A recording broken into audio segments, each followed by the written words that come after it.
Usa nga dako ngan makasaysayan nga pagkilala ang nakarawat ang Department of Education Schools Division Office sa siyudad han Borongan. Katiliwan nga hirain formal nga pasidunggan ang prestihiyoso nga Bronze Award dinan ginbuhat nga 2026 Prime HRM Recognition Rights yana nga adlaw. Didto ini sa Triton Ballroom J Park Island Resort and Water Park Lapu-Lapu City, Cebu. Ang nasabi nga pasidungog ang gingkumpirmahan Civil Service Commission kumu pagkilalahan kamalinang puso ng Division Office kapag dumarahan era Human Resource Management Systems. Pinaagan CSC Resolution No. 2401172 nga may petsa nga December 20, 2024, ginaprobaran paghatag ini nga award matima masiguro nga ang DepEd Borongan in nakakabutan excellence sa ilarman program to institutionalize meritocracy and excellence in human resource management kon Prime HRM.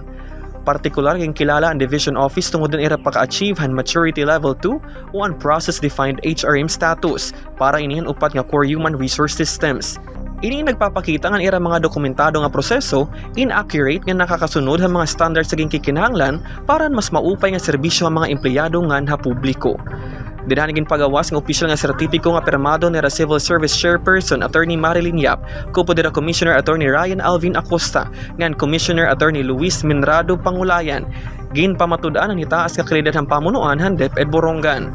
Nagpaabot naman hindako nga pasasalamat ang pamunuan ng DepEd Borongan City Division ngadtuhan nga tanan nga mga magturutdo, non-teaching staff ngan mga opisyalis nga naghatag ang ira hulos nga suporta, sakripisyo ngan commitment. Ini nga milestone ay nagpapamatuod nga ang pagburubling ang pagkaurusa ay nagre-resulta in excellence in public service. Ngan magsiserbi ini nga inspirasyon agud mas pahitasun pa ang level ng serbisyo para ang edukasyon sa syudad han Borongan. Tika ang syudad han Borongan, Julius Gilbert Malien, Eastern Samar News Service.